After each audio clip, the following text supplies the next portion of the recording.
And we have this thing which, what bothers me about this is I don't mind strong leadership. I don't mind a leader taking a position. I do mind a leader taking a position without knowing what the fuck he's talking about. And that bothers me. Now, I don't know anything about Palestine, Israel, Gaza. I don't. I'm not familiar with it. I hear stuff in what I would consider via credible, non-credible sources. So I'm not going. It's difficult for me to take a position. I'm not. I don't know enough, so I'm not going to do that. I am concerned about what happens to 2 million people, and whether to just say Egypt. What if Egypt says no, and they're perfectly entitled to say no? We can't take them. They all said no. What I'm saying is that you've got to offer people a choice. But now, getting back to this thing that he brought up, the rainbow. For some reason, he felt the need. Maybe Elon was chatting in his ear. I'm not sure. And he brought up this Expropriation Act, which they have now passed here in South Africa. And just to be clear, as I say, I'm not going to pretend I'm a person of color who was subjected to apartheid. That's not what I'm saying. But I do know people who were. And I do know I have talked with people who have gone through that. And I lived partially through some of those laws, and I saw how inhumane that was. There it is. It happened. There it was. It was a very troubling time in the country's history. But the group of people that I grew up with, 80s children, everybody said, when we get older, when we're in power or whatever, this shit is going. And it hoovered out and pushed out, honestly, by the majority of sane people, late 80s, I would say. And then the legislation just caught up. And obviously in 1994, we had the first elections, blah, blah, blah. Madiba came in, Mandela, as you know him. And there we go. And everything started to. But that wasn't the end of it. And as I've said to you, Stephen, many times, as I've said, I wish the world had stuck around. There were a lot of people who pushed for change in South Africa, and I agreed with that. I said, that's fine. But then you need to stick around, because you've made yourself part of the fight. You didn't have to, but you have. Thank you. But then you need to stay in the kitchen and wait for the food to finish the job. And everybody left. And there were a lot of people, as I said, we've had this conversation. Anyway, so the point is everyone then took off. They took off. So they can't really come back 30 years later and comment on things they don't know about. And the king of bullshit, as I say, I don't know Trump personally. I don't care whether he's not my president. He can say whatever the hell he wants, and he wouldn't care even if I said that, and power to him, and he was voted in. Fine. But he doesn't know what he's talking about here as far as the Expropriation Act goes. This is a big-ass country. There hasn't been random land grabs. It hasn't happened. In fact, that's what they're trying to avoid with this legislation. There's a lot of land that's just sitting that they want to use for public use, highways, schools, whatever. This isn't somebody going, I want to farm like happened in Zimbabwe, and we're going to take some white guy's farm. It's not that at all. And if he bothered to pick up a book or talk to people and find out, hang on, what was actually going on, then I would, and then still had a position to take, I feel he would have said something different, and he would have taken a more cautious, more educated, more informed position. I can't imagine what a lot of people have gone through. I'm not even going to comment on what they've experienced. But there is a land issue here. There are land issues around the world.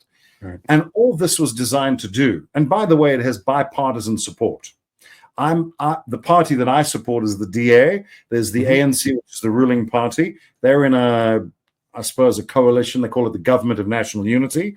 And they are on different sides, relatively speaking, of the political spectrum. You could almost say it's like a Democrat-Republican coalition, sort of, that's running the country. It's not quite accurate, but you've got two differing opinions running the country. So they come at this from different places. And you will find that they will both agree that this is something that needed to be pushed forward because it needs to be dealt with. It's not like tomorrow they're going to start grabbing people's farms. That's not happening. Farm murders are another story. We're not talking about that. We're talking about just the government haphazardly grabbing land. That is not happening. Now, you've got a president like Trump who's got this massive platform who feels the need to comment on something, do extraordinary damage to the reputation of a country he knows jack shit about. And that's what pisses me off. That's what pisses me off. That he couldn't be bothered. If it bothers him so much, get on a plane, fly here, come here, spend some time here, talk to the people, and then you're welcome to talk whatever. Because I can tell you now, if Cyril Ramaphosa, our president, hopped on the world media stage and started spouting opinions about Native Americans and why are you just giving them land, or talking the biggest lot of twat about American history. Oh, Trumpy boy would be would be on him on whatever that stupid social media, like a dog on shit. It would be crazy. Now, have some bloody mutual respect for somebody else's point of view. If you're going to comment on something like that, and now we've got Marco Rubio who says, I'm not going to come to the G20 because South Africa's doing bad things. You've never fucking been here, you idiot. You know nothing about the country. I'm not saying it's perfect. We've had lots of discussions about what's wrong with this place, and I agree. But it's like transformation, or whatever the fuck you want to call it, is like a big lake.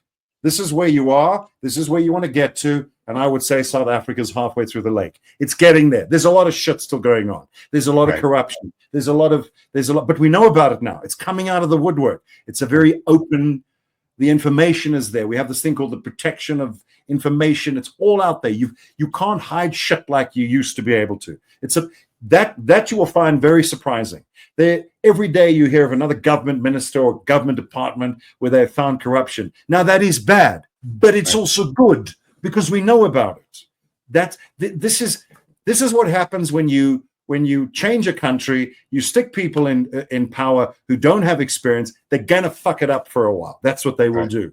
But you're finding a maturation of the process. No, it's not perfect. No, it got a long way to go. And some stupid shit is being said by our politicians all the time. That's universal. But that's our problem. It's not Trump's problem. It's not Marco Rubio's problem.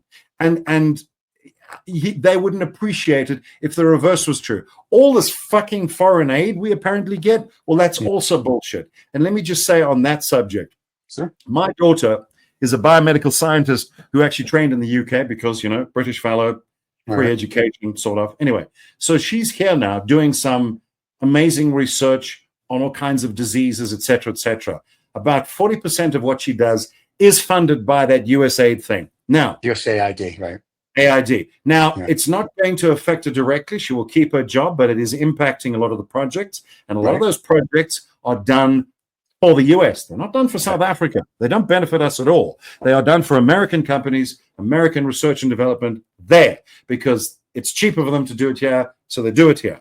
Now, I'm not going to comment on that completely because I don't know all the facts, but that I do know. But many people in a department, and may I say, these are the so-called previously disadvantaged people that some people are so worried about. They're going to lose their jobs because some twat on the other side of the world doesn't know what the fuck he's talking about.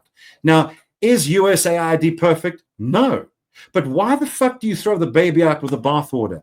It's such common sense. It's even a common phrase. We know you don't do that. For God's sakes, engage with people. Do some dialogue. Do some homework. Don't fucking hop on social media and talk about shit you don't do, or talk cuck to media people as you get on your helicopter and you're going to save the world. Fuck off. Seriously. That's your boy. That's Elon Musk. That was Elon Musk and Trump. I don't know where Trump got this cuck from. I'm not sure it's him. Sometimes he says things and I go, I didn't know that Donald knew or cared that much about South Africa. And I go, wait a minute. What's the name of his new son, Elon Trump? Can I play you something? Can I play you something? Always. I'll play you something. I'll play you something I did on the show today. All right? Because it actually speaks to what we're talking about. Motherfucker. Here we go. Listen to this. Hello, who's this? And how did you get this number? Oh, easy, elongated. This is Rob Vega from Hot 1027 in your homeland. First of all, this is not elongated, as you call him. I am his AIPA. I speak for him now. Secondly, you need to stop calling him elongated. He is not amused by your attempt at whatever it is you're trying to do by blocking his name. Well, whoever you are, look, the name Elongated, it's just a bit of fun, mates. And secondly, why can't I speak to Elongated himself? He is too busy. He doesn't have time for little people like you. He is running the world. Right, so he's running away from his South African roots then. You are incorrect. He is not running away from anything. He is running to Mars, his real homeland. Right. Well, AIPA of Elon Musk, we just wanted to ask if you or your human master could put in a good word for South Africa with President Trump. We were just hoping Mr. Musk might have a better understanding of the country. We will not make a lie to a great leader. Which one? What did you say? Nothing. We don't want you to lie or anything like that, AIPA. We just want to invite them, for a braai. That's how we communicate here. We braai. What's a braai? Well, now I know you're not Elon or whatever you are. Look, just ask Mr. Musk to pop down here with his new dad for a chat and a dope drink so we can all just relax. I'm afraid I won't be able to comply with your request. Why not? A braai is not exactly a complicated thing. He's got a jet. They both have. And we'll supply the meat, like we always do for government meetings. Your request to contact Mr. Elon Musk cannot be processed due to incorrect information. What are you talking about? AI thing? Look, just get Elon Musk to call us so we can set up a braai. The entity you call Elon Musk no longer exists. What? His name has been changed to reflect his new status. He is now known as Elon Trump.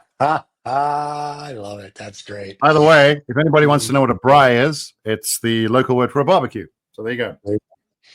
Yeah. So the problem with the USAID is there's no problem. Bill Gates was on a show a couple days ago here in America that talked about all the good things they do. And even he said, I give money to where they give money because it does all these wonderful things. And he said, not as eloquently as you, that if Musk and Trump got their head out of their asses and actually did some research and found out what they did, they realized, oh, they're doing good things to help America and the world. So the problem is once again, you can't fix stupid. You've got a dictator and you've got a dick sucker or an oligarch. But Stephen, Yeah. stupid is in charge.